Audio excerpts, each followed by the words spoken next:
Good afternoon, everyone, and a very warm welcome to Emma's Masterclass, The Art of Negotiation. Lovely to see so many of you here. My name is Michelle Ronquillo, and I am Emma's event manager.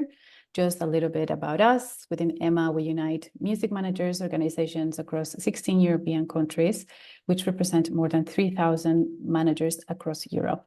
We've made it our mission to strengthen European managers globally through our Empower program,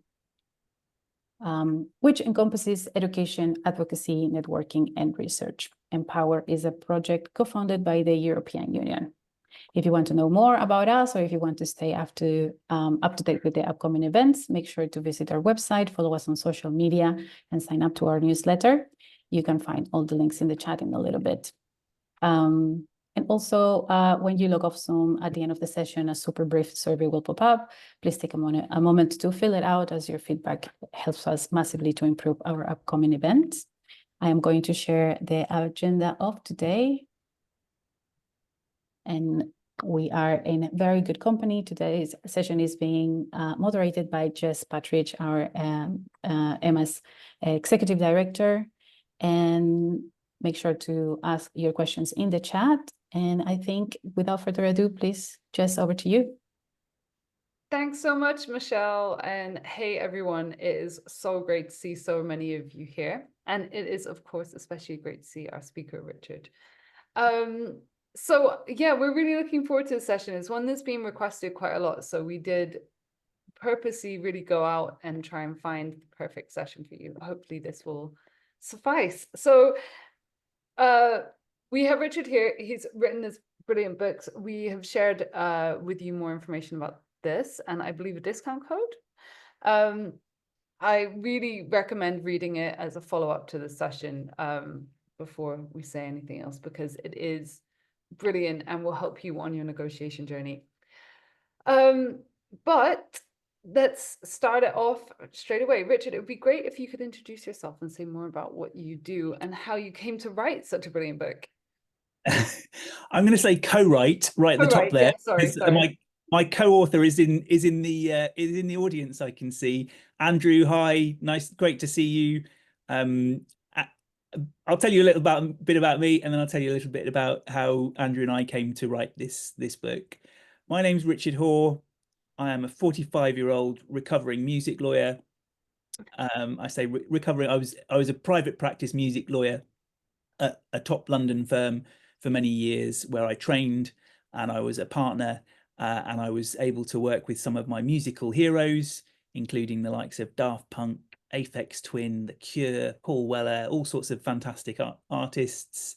I left to set up my own consultancy coming up to 10 years ago, when I moved down to the southwest of England to start a family. Effectively, my wife and I moved out of London and ended up down here. Just before the lockdowns, Andrew and I were talking about running some negotiation courses. We were going to run them down in Somerset, residential retreats to bring music professionals together, talk about negotiation, hone our skills, and all the rest of it. The first one was due to happen, I think, March 2020. So just as the lockdowns were happening, we cancelled those sessions. And after, when we'd all kind of pulled ourselves together, decided that we would run those courses online in a forum like this. Not quite so many people, but they were really successful, I think, and Andrew would agree. We had some brilliant feedback from those. And so later on in the lockdowns, we decided that we would write a book to spread our experiences a bit more widely. We wrote it with a fantastic publisher called the Do Book Company. They publish all sorts of books, not just about business, but about life skills in general. Definitely recommend you check them out. There's something for everyone in there, from walking to leadership to team building. So some great things to look at there.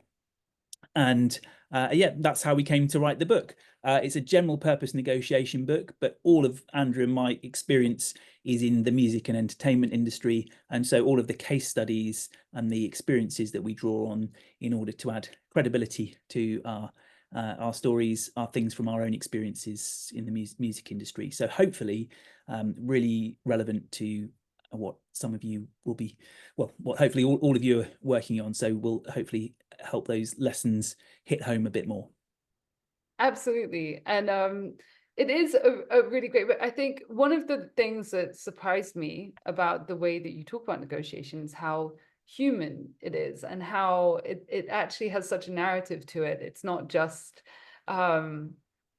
bargaining. So maybe that's where we should start. What do you define as negotiation, and what is the difference between that and things like bargaining? That's a really, really great question. And I think most people's knee-jerk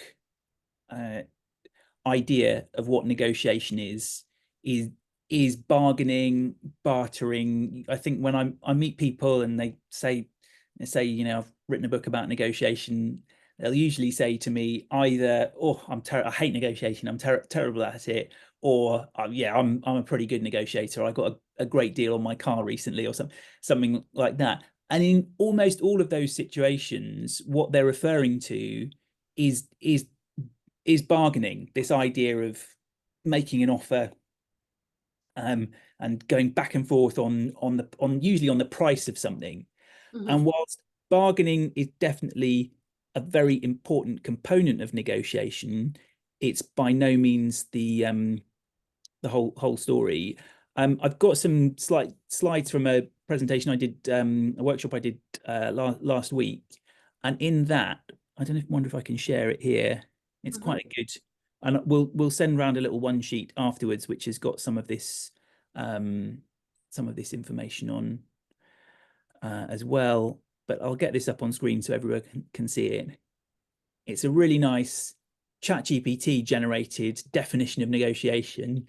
I wanted to see how close it would get to a decent definition. And first go, I thought it did pretty well. So ChatGPT defines negotiation. You see the word bargaining is in there on line 3, but it's by no means the be all and end all. So it talks about negotiation as a communication process, communication first and foremost, between two or more parties seeking a mutually acceptable agreement. So again, we often go into negotiations thinking about what's in it for us. But the reality is the most effective negotiations are ones in which we're considering what our counterparts are looking for as well. Proposal making, this is the idea about preparing and making a good opening proposition, and bargaining is part of it as well, to meet the interests of all parties. And it can occur in various settings and range from competitive to collaborative in nature. And I think you circulated the negotiation style quiz to people beforehand, and hopefully some people have had time to fill that in. But again, we talk about those different traits. So I thought that was a good definition. From that, you can see that the bargaining is one component of it. We can talk a bit about different, you know, some tips for better bargaining, if that would be useful to people, because I think that's something that that people lack confidence in sometimes. Yeah, absolutely. It would be great to hear some more. Like, I think you're right. Most people probably come in here and thought, how do I bargain better? Actually, if they were to replace the word negotiation. So I know that it's what comes to mind for first for me even. So, and I've read the books. Yeah, it would be great if you could talk a bit more about some quick tips for bargaining, and then we'll go into the kind of more formal, full range of negotiation elements. So there's some great stuff in the book about setting out where you start in a negotiation, particularly in bargaining, where the position you start at and where you end up. But I think probably the best thing to bear in mind in any negotiation or any sort of simple negotiation like that, where it's quite one-dimensional and you're looking to haggle over something, is an idea, and again, the book, I'm afraid, is full of lots of acronyms, but all negotiation there's all sorts of catchy acronyms within negotiation science. And one of the ones that we talk about in the book is your BATNA, and BATNA stands for Best Alternative to a Negotiated Agreement. A simple way to think of that is really what your plan B is. So if you're not able to negotiate an agreement, if you can't reach a deal with someone, what are you going to do? What's your alternative? Is there someone else you can go and negotiate with? Or do you not really mind if you don't reach an agreement? Or are you backed into a corner where you really have to reach an agreement on something? And that's a position you want to avoid at all costs, but it's one which we very often find ourselves in. I think when I did this workshop the other day, I used the example of my two boys in the when we were on holiday a couple of weeks ago.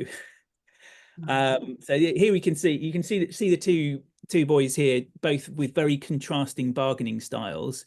Reggie there in the grey t-shirt is the older son, and his bargaining style is one that you might be familiar with. Before he's gone to the souk to find his fake Yeezy trainers, which is what he was particularly keen to get. He decided in his mind what he wanted to get out of the negotiation. He decided he had to have those trainers. Didn't matter what anyone was going to say, and he kind of vaguely had an idea what he was willing to pay for them. But primarily, his prime objective was that he wanted to get that pair of trainers. And so we can talk in a moment about how that negotiation went for him. Younger son here in the green Plymouth Argyle t-shirt there, he had a very different approach. And his approach is that he knows he's only got X amount pocket money to spend. And and if he can't get the shoes for that amount of pocket money, then he's going to walk away. And I think you can probably guess out of the two boys there who the negotiation went the best for. My oldest son, unfortunately, was really desperate to get these shoes, and so the whole time he was thinking, well, how can I get to that price? Can I go and ask mum and dad for some more money? Can I do some extra chores to get extra pocket money to pay to get the shoes I want?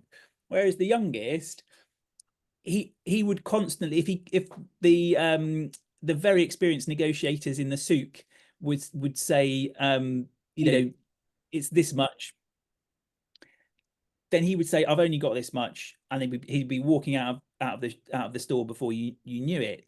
And as he was walking away, obviously they're chasing after him, saying, no, well, we can do a bit better than that. We can do it like that. So the strongest thing anyone has in their negotiation arsenal when they go into any sort of bargaining situation is having a very clear idea of what their walkaway point is. What's the point at which this deal doesn't make sense for you to do, and not being afraid to exercise that.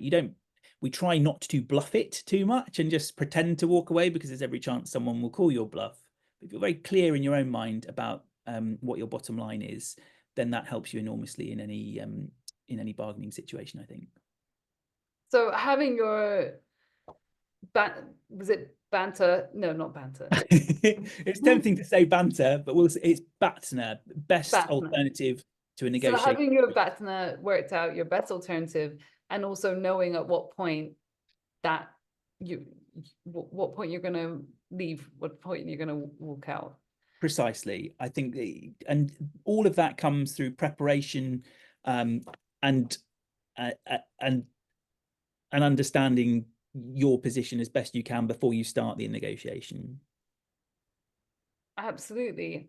So now we've kind of looked at some tips for bargaining. That's what you're here for, then then we've covered it. Let's look at the wider idea of negotiation. What does it, if it's more than just bargaining, what else is there included, and what else should we be kind of preparing for when entering a negotiation? So if we're looking there at one very simple strand of a negotiation, this back and forth on one really simple dynamic, the price of a pair of trainers, for example, with a person we're negotiating with who we're probably never going to see again, these people we met on holiday. Those situations in the very connected world that we live in, especially in the music industry, are incredibly rare. It's very, very rare you're negotiating in a vacuum like that, where you're just bargaining on one particular point.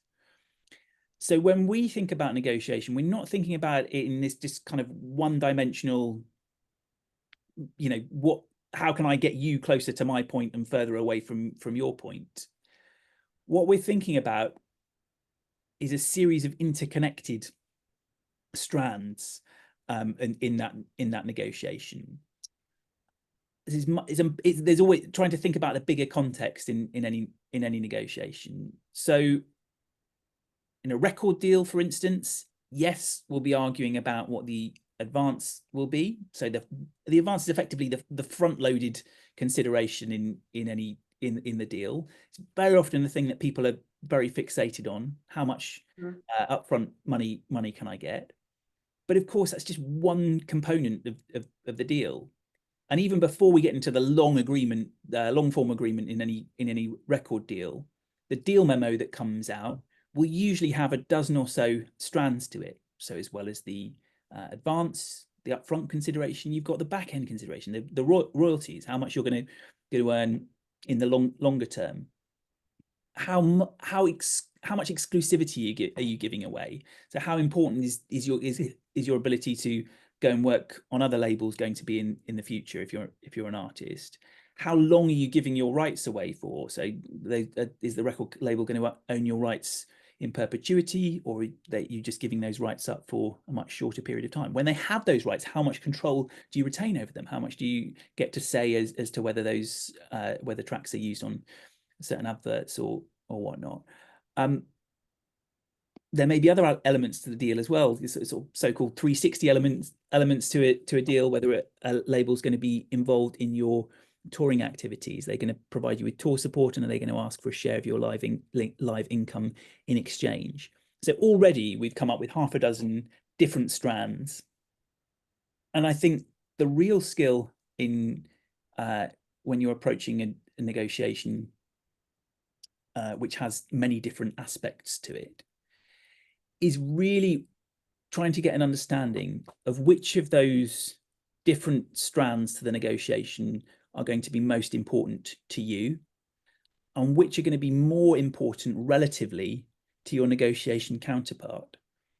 And so it becomes a situation which ensures that it's not simply a case of I get a little bit more of this and therefore you've got a little bit less of that.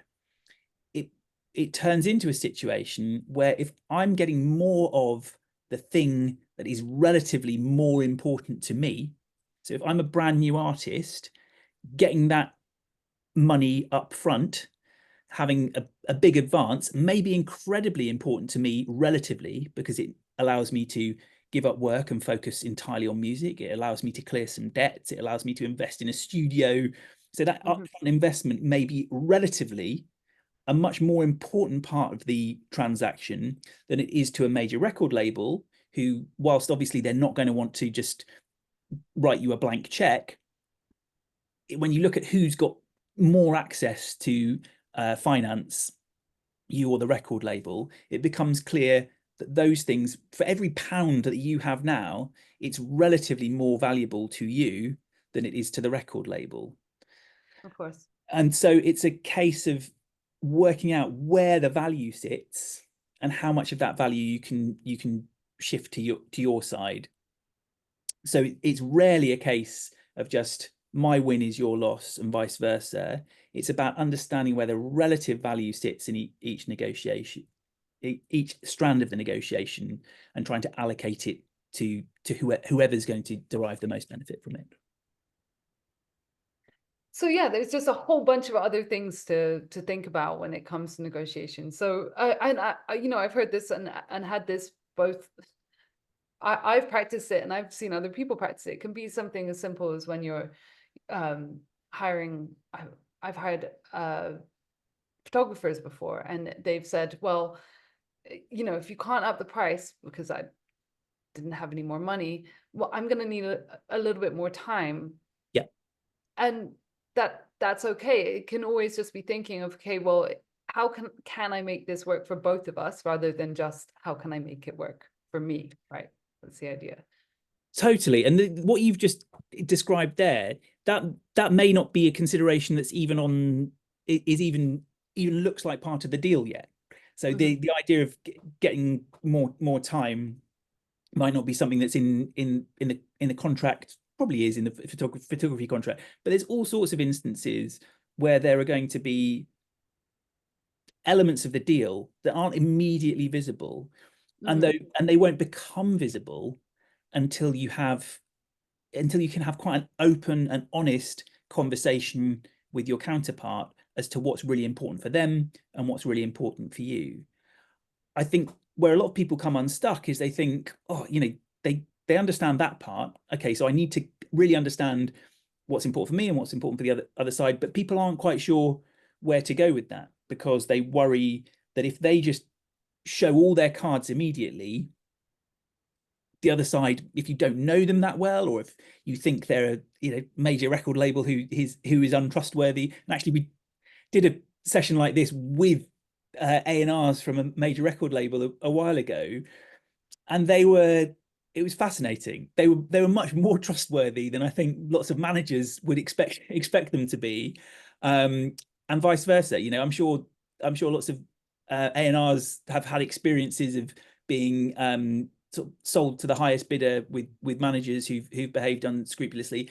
So the place to start with it is developing a degree of trust and rapport with the person you're negotiating with, and this is where we start to slowly exchange information to try to build a picture of what's important to both of us. So it's not just, here's all my cards, this is what I consider is important, because you run the risk that someone takes that and exploits it, and no one wants to do that. But it's gradually building, and sometimes you have to get to that position quite quickly, and how we can talk about how you develop trust and rapport more quickly. But usually you have the benefit of time, and you can start to exchange information slowly. You know, give easy wins. You know, if there's something where you've got an opportunity to show your candor and your openness, then do that. You know, if it's something that doesn't matter an enormous amount, but the person you're negotiating with will see that and think, oh look, he shared something with me that perhaps he didn't need to, but that's great, and that tells me that I can share. And the way in which your counterpart responds to that will tell you an awful lot about how that negotiation is going to play out. They take that information and they utilize it more to their advantage than not, then you know you're going to need to be more guarded in the rest of the negotiation and proceed accordingly. If they take that information and say, oh, it's really interesting, I hadn't thought about that. Actually, this is something that's not going to be super important to me in the deal. This is something that's really important.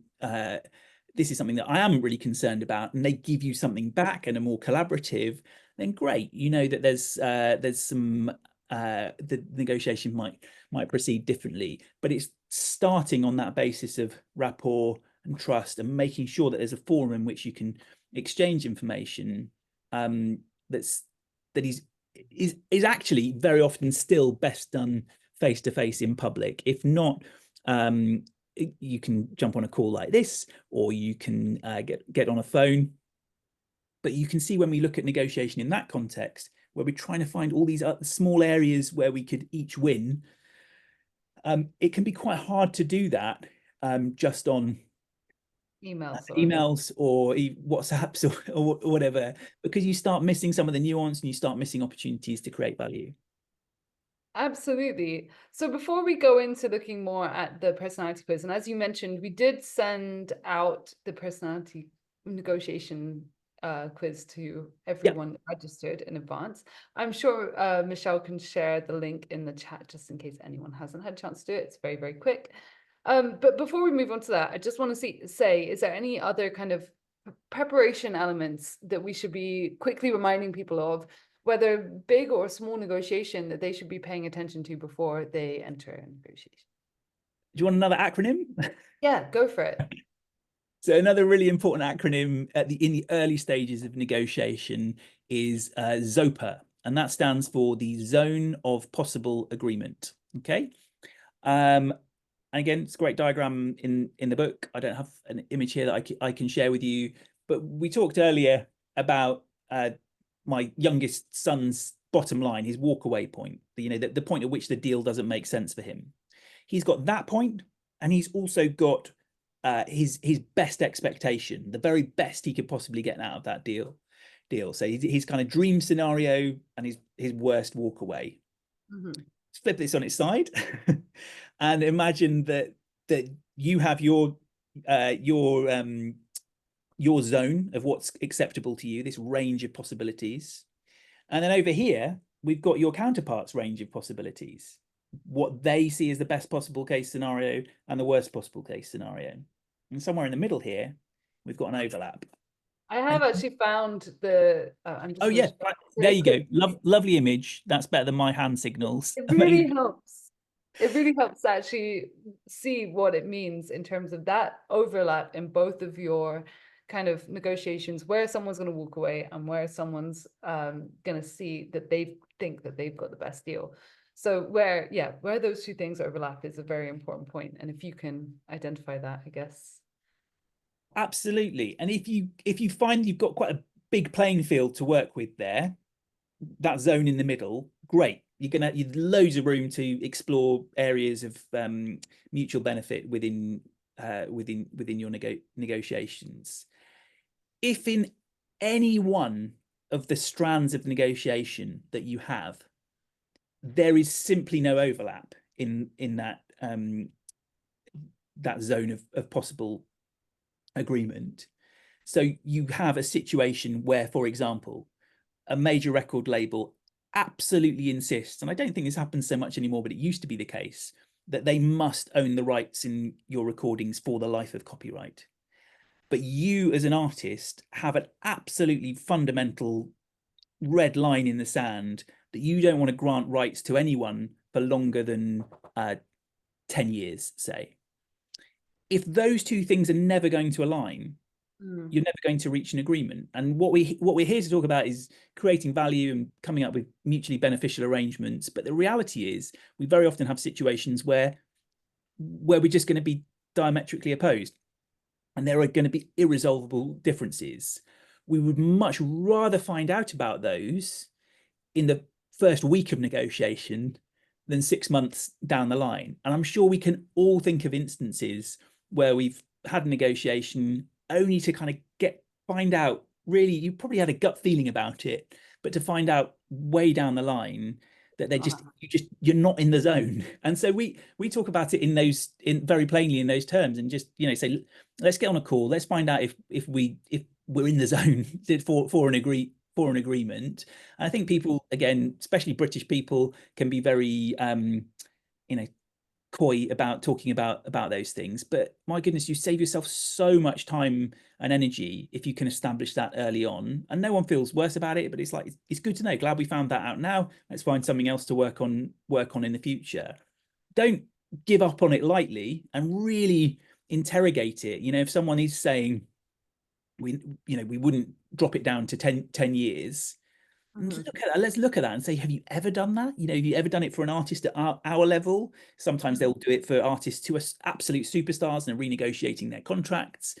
But you can be saying, if they say, look, we've never ever done this for someone at your level, and with the best will in the world, I'm not going to get the powers that be to sign off on that. Great. I'd much rather know now than the months down the line when everyone's spent lots of time and energy on it. So I think at the early stages of negotiation, again, spending some time on working out what your bottom line is and what your best case scenario is will aid you in those initial conversations to work out with your counterparts whether there's a zone, and if it exists. It's rare that there is no zone of possible agreement. There's usually ways and means, but it's worth finding that out sooner rather than later. Absolutely. That's really important advice for starting a negotiation. So I said that we were going to talk more about the personality types in negotiating, and I guess we should talk a little bit about trust in that as well, because you're right, especially as us working in the music industry, particularly, it is a small industry. I'm sure that we've all seen, you know, people in this room around at events, and you'll probably see them again. So it is definitely part of it that you want to build rapport, trust, and a recognition of being good at these things, right? Yeah, trust is super important.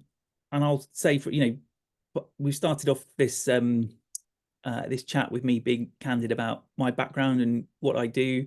And I with all my interactions, I'm always trying to be upfront and straight with people if I can. Sometimes a client will say, we don't, you know, need you to be a lot more circumspect in what you're in the information you're giving to people, and I will do so as possible. But generally speaking, I find I try to be as open as possible. In the book, you'll see in the book that I kind of lay out my negotiation style, warts and all. So anyone can read that book and see how I negotiate, and you're welcome to turn that against me if you wish. So, but I think it pays to be upfront about your perceived strengths and weaknesses.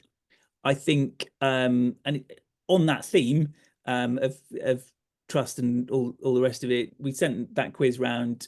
I think we say it when we send it round, but the quiz is locked effectively. So you fill out the answers come back to you, but they don't. It's not something that we have any access to. So I don't have a profile of how people negotiate. So I think that's an important point to make.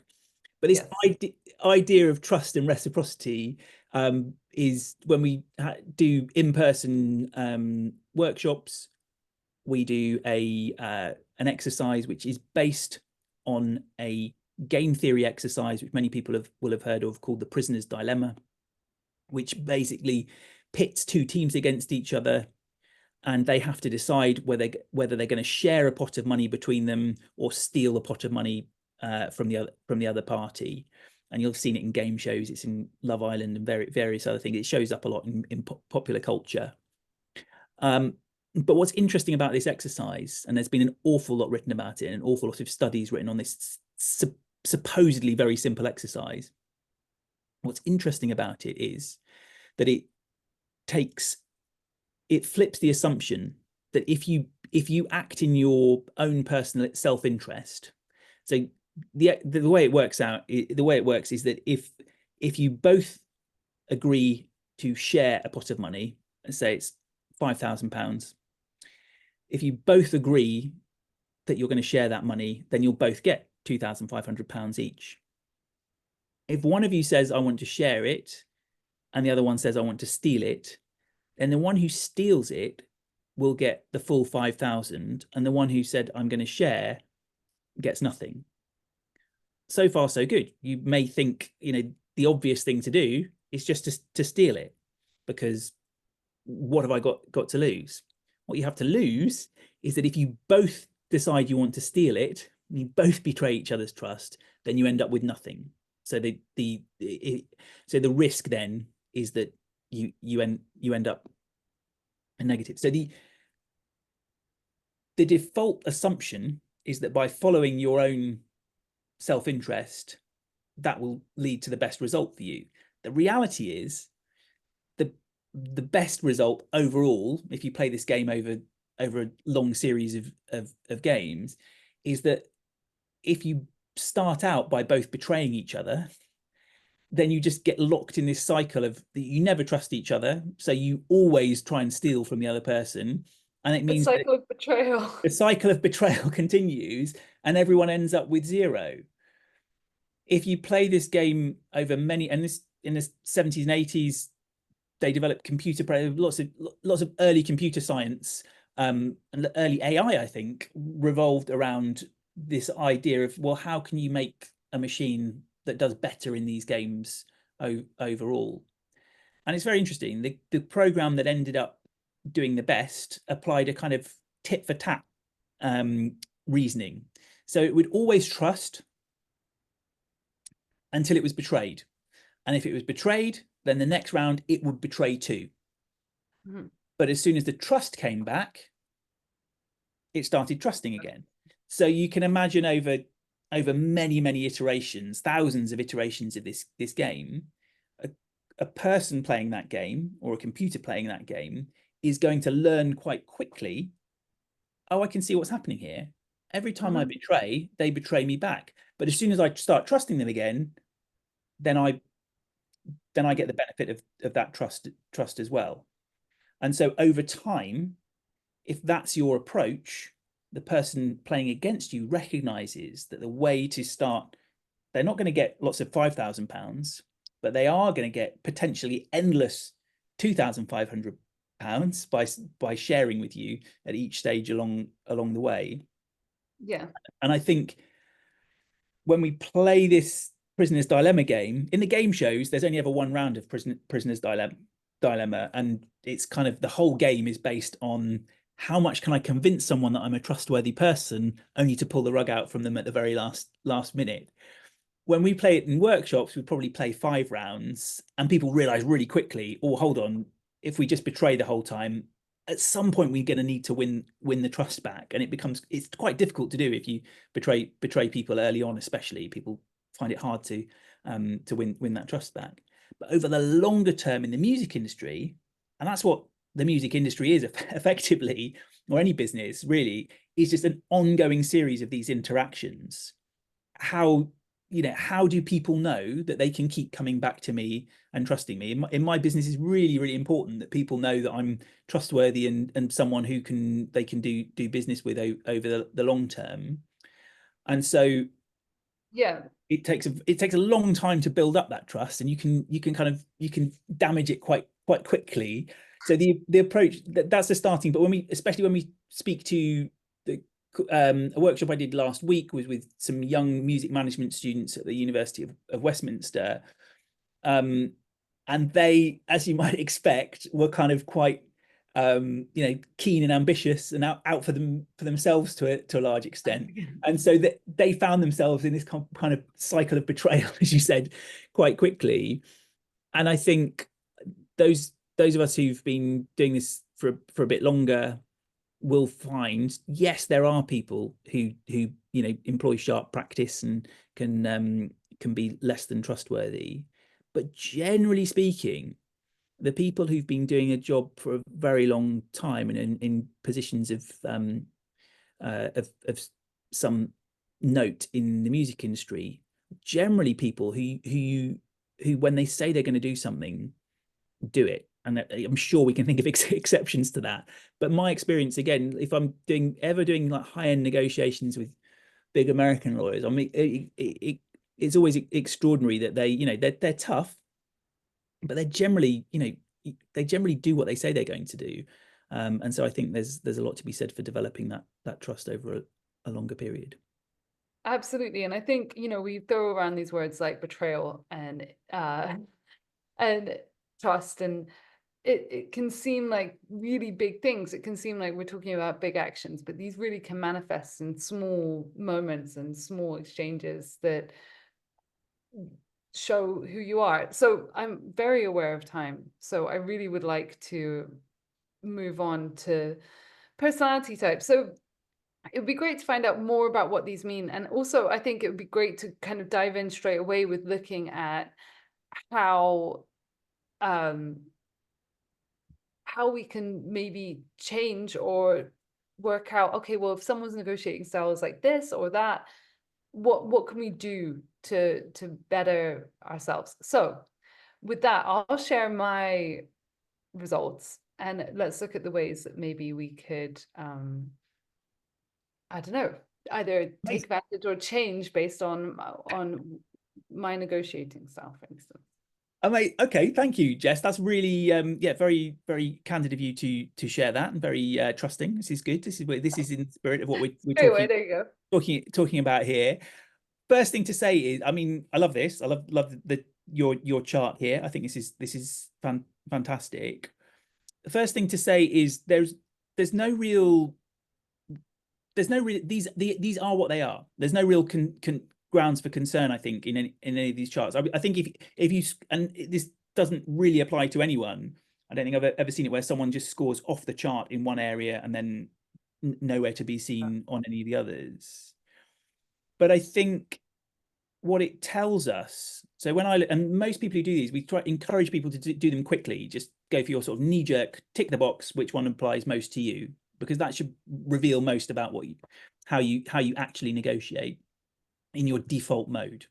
So the key thing to understand here is that this is your default setting. So if you buy a new laptop or a phone, it comes with default settings, and that's how it comes out of the box.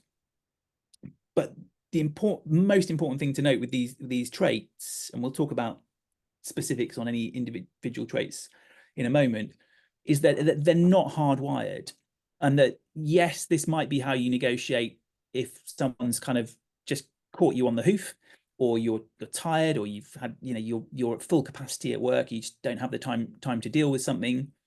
We find that this is what you kind of revert to. And again, it's not good or bad, but what you'll find is that certain situations will demand dialing up or dialing down certain traits.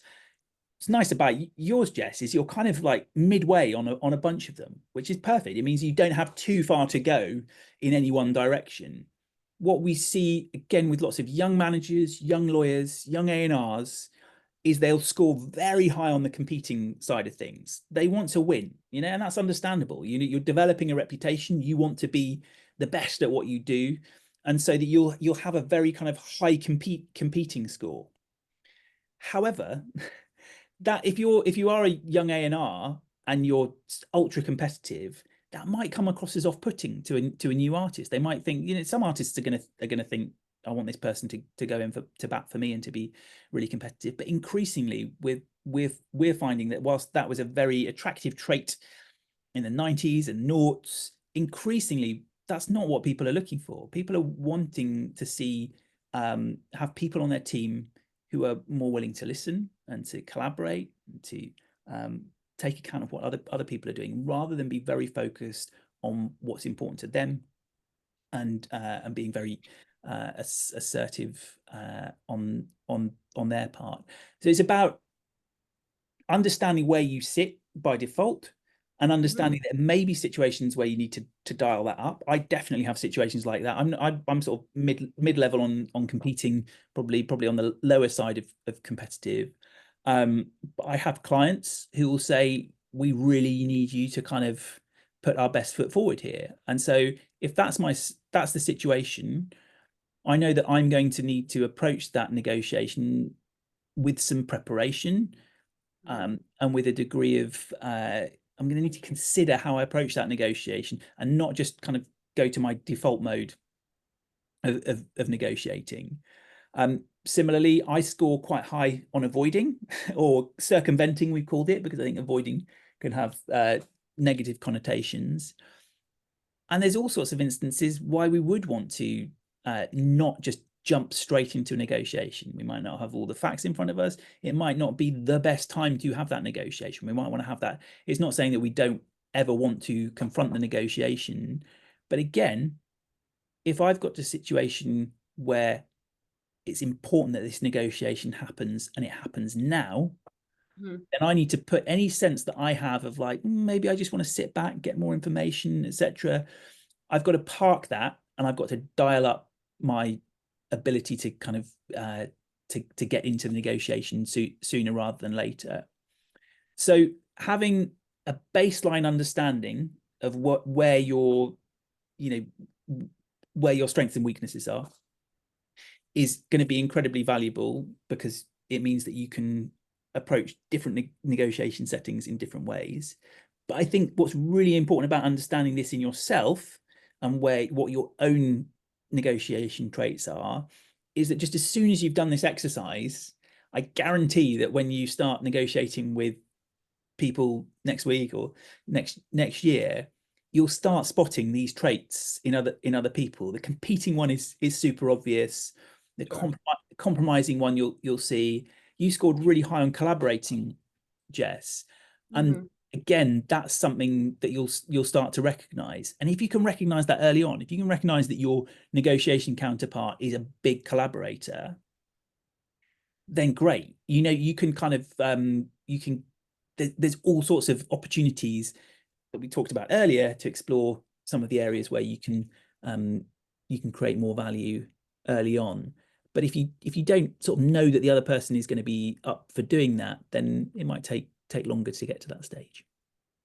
And this comes down to preparation a little bit as well, because we were talking about, identifying the ZOPA, the zone of potential agreement, but also just understanding, okay, what is important to me? We're going to have to get into negotiations really quickly. Time is important, and therefore it becomes a factor or something like that. And it might mean that you have to dial up or dial back your certain kind of default settings. Well, that's sorry. Exactly. And I think preparation is so much of negotiation. Best negotiators we deal with it's almost like there is no negotiation, because they've prepared the whole thing. They've worked out in their head how it goes, and they'll walk you through the arguments and say, well, I was going to propose this, but then I thought you'd just come back and say this. So actually, I've just decided to say. You have these brilliant negotiators who can think miles ahead like that. Obviously, not every negotiation, no one has the time to negotiate like that all the time. But if you're going into negotiation, and we'll do a little some bullet points after this to circulate to everyone. But if you're going into negotiation and you just want kind of 3 areas to work on with your preparation, understanding what your best case and worst case is going to be in various areas on the various strands of those deals, understanding what you will do if you have to walk away. Have you got someone else you can negotiate with? Your BATNA is really important. And then you've already done part of it, understanding how you negotiate, but then getting a sense of how you might need to adjust your negotiation style for this particular negotiation, as well as understanding how the other party is going to negotiate. Though if you focus on those 3 areas, you're going to be so much better prepared than if you just kind of walk in and I'm just going to negotiate the way I always do. I think that's a really good starting point. Preparation is key. Well, okay, so we've looked at quite a lot at these kind of areas that you can prepare with and everything like that. But how about you come across someone who just isn't listening or understanding your side of it?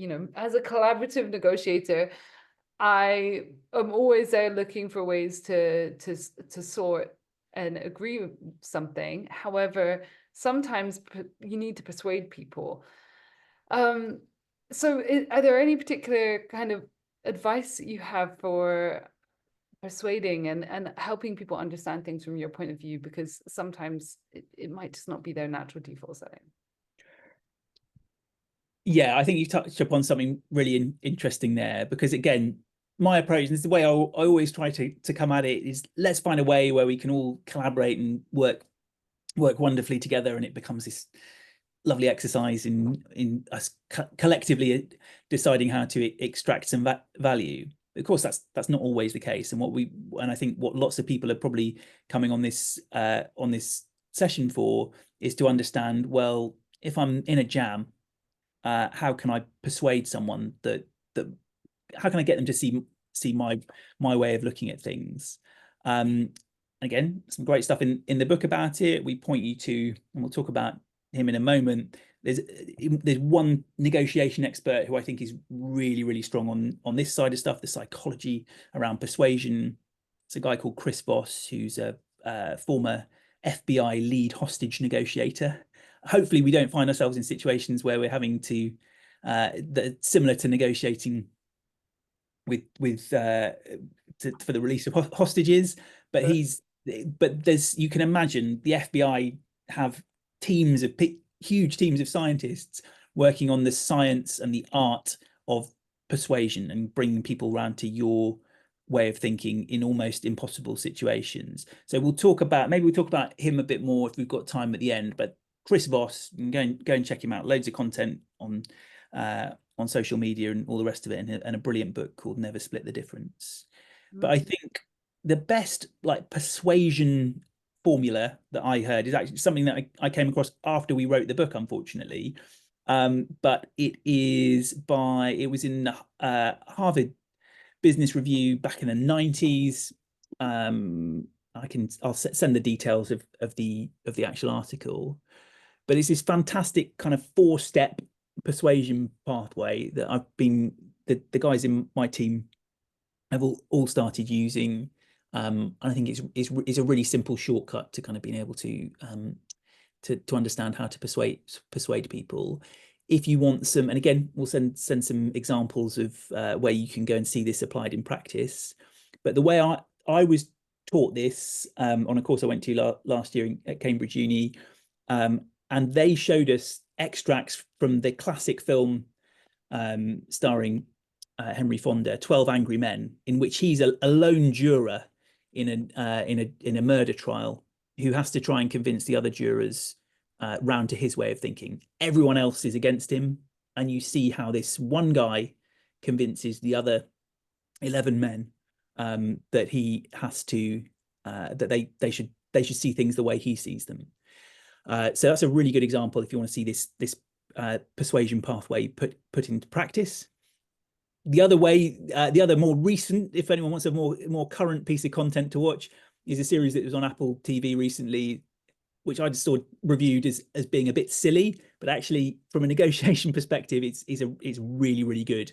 And that is a show called Hijack, starring Idris Elba, in which he plays a negotiation expert who gets caught up in a hostage situation on an aeroplane. All happens in real time, 7 hours in over 7 episodes. It's a lot of fun. It is a bit silly, but you see how they've obviously got some very high-end negotiation consultants in to say, well, how would a top negotiator handle this situation? And it is textbook for these 4 stages. So sorry, I've waffled on, but the four stages are, if I can remember them. Stage 1 is to establish credibility.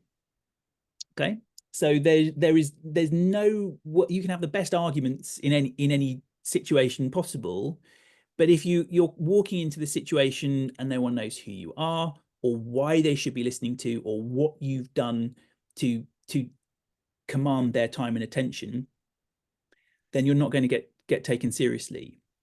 Again, if you're very early in your career, credibility is, you're not going to be able to say, I've done this many deals in the past, and so you need to listen to what I'm saying. It's actually going to be the other way around. It's going to be honest, about being honest and vulnerable about your situation. Say, look, so if I've never been, this is the first time I've been in this situation, and so I'm not telling you that so that you take advantage of the situation, but I'm telling you that so that you understand that this is something I'm taking incredibly seriously, and it's something I'm going to want to get right. And there are going to be situations in this negotiation where you're going to know more than me, and I'm going to expect you to not take advantage of that situation and to treat me with the respect and seriousness that you would wish to be treated if it were the other way around and it were your first negotiation. So credibility doesn't need to be an enormous CV with a list of credentials saying everyone you've ever worked with. It definitely helps, and it definitely helps to draw people's attention to that if you're starting the negotiation. But there's all sorts of other ways in which you can establish credibility and develop trust. So in the Idris Elba series, for example, there's some crazy stuff he does at the outset of that. I don't want to give any spoilers away.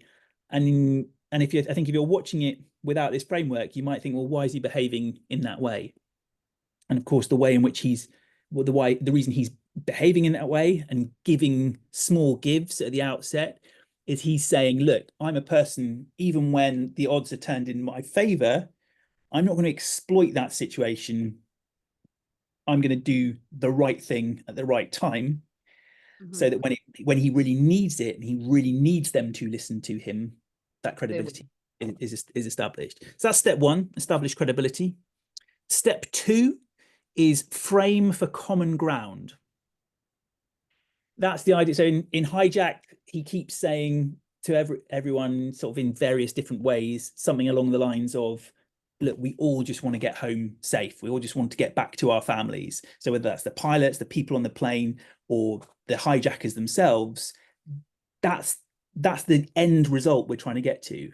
I think in music, this is the easy bit, because ultimately in music, whether you're the record label, the artist, the manager, anyone else, even a lawyer, your ultimate goal should be the success and the well-being of the artist and getting the music out there. You know, we're all in this because we love music, or at least we should be. And so actually framing things around that common ground is incredibly powerful. And that's something we come back to again and again. When people are taking ages over a negotiation or taking incredibly pig-headed stances on things, we can bring it back to that. And we say, really, you know, is this really what you want for the artist in this situation? And so I think in some ways, step 2 is quite straightforward for us in the music business. Step 4 is step 3. Ruined my credibility in one quick moment.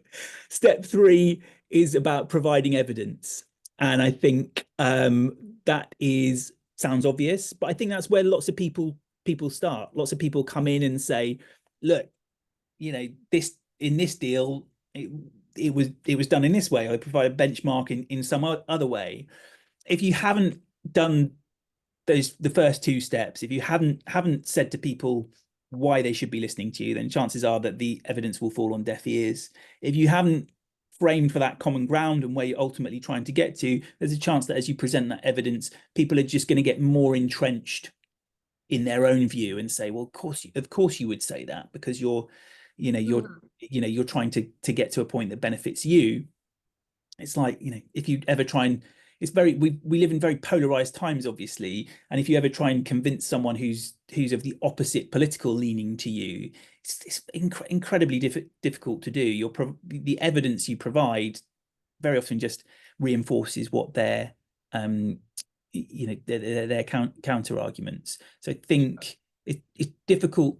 Politics is a difficult one, obviously, but if you're approaching it from the framing for a common good, then I think, and the evidence is used to support that common end game, then that's going to stand you more chance of persuading a person around to your way of thinking. And then the fourth and final thing is connecting emotionally with people. You know, could be something as simple as making a mistake in a list of 4 simple points, and people go, oh look, I make mistakes too. I can connect emotionally with that guy. It's really important, and again, you see that in the TV series and the film we described. The thing that very often seals the deal is going to be that extra layer of emotional connection, and people feeling that you genuinely have something invested in the outcome of this, and that they share that. It's tied back into the framing for common ground. We see this and as music managers, hugely important. You know, you don't want to be emotionally manipulative with your artist, but my goodness, there's going to be instances where things get heated between you and the artist, and if your relationship is entirely transactional and just entirely based on the financial aspects of how you work together, it's going to be very, very difficult to create a situation that is beneficial for both of you. If you both know that there is a degree of emotional connection there, then I think generally that aids in bringing people around to your way of thinking.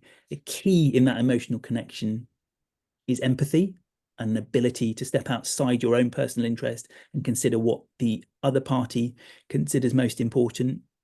And I think that's where we get full circle back round to Mr. Chris Voss. He talks an awful lot about I found out this recently, his phrase tactical empathy is one of, I'm going to say, about 24 registered trademarks that he has. So I'm not going to copy too much of his thinking there. You can go and read his book, Never Split the Difference. It's fantastic. It's got some really good practical tips in it.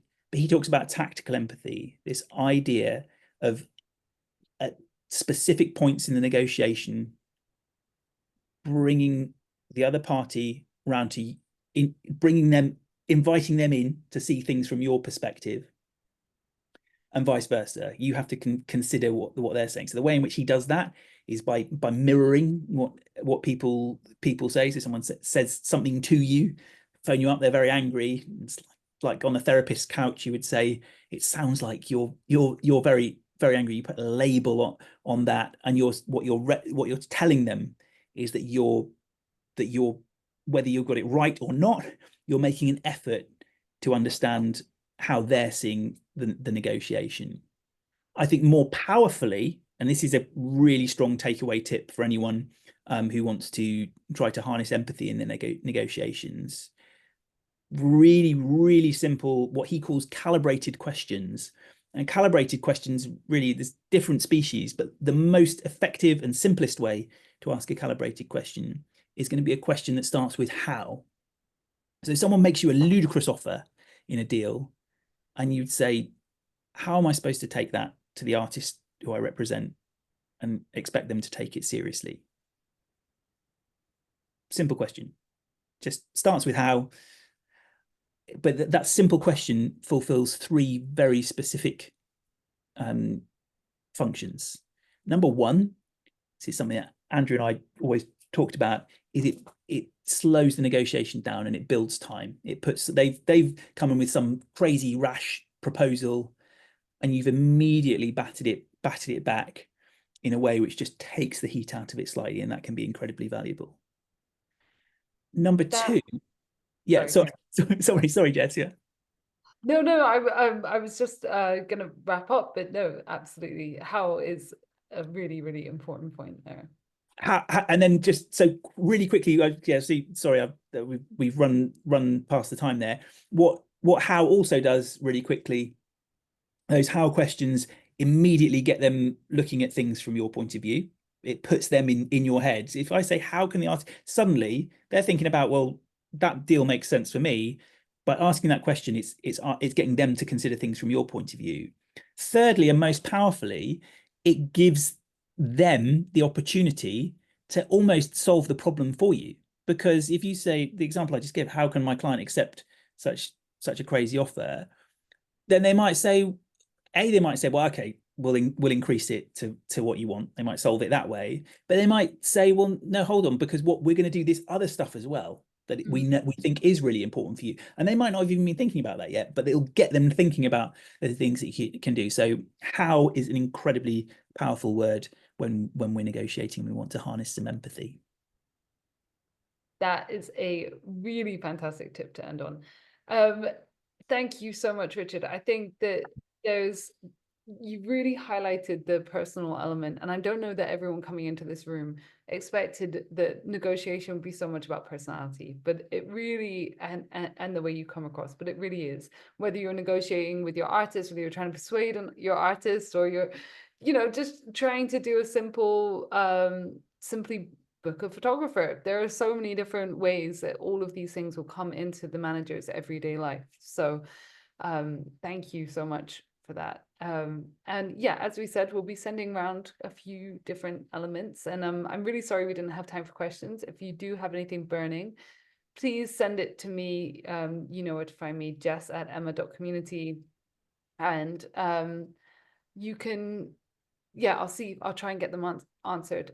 We'll be providing the recording, of course, as always. And Richard, thank you so much for joining us. Thank you for having me. I just say it's a huge topic. All I would hope people go away from here is some practical takeaways, but also just bearing in mind, it's probably the most important skill you're going to have as a music manager. So it's worth investing the time on holiday, picking up some of these books to read, and just committing to say, well, if I got 10% better at negotiation this year, what benefit would that have to me and to the clients I represent? So if everyone comes away with it with some curiosity about the subject, then job done.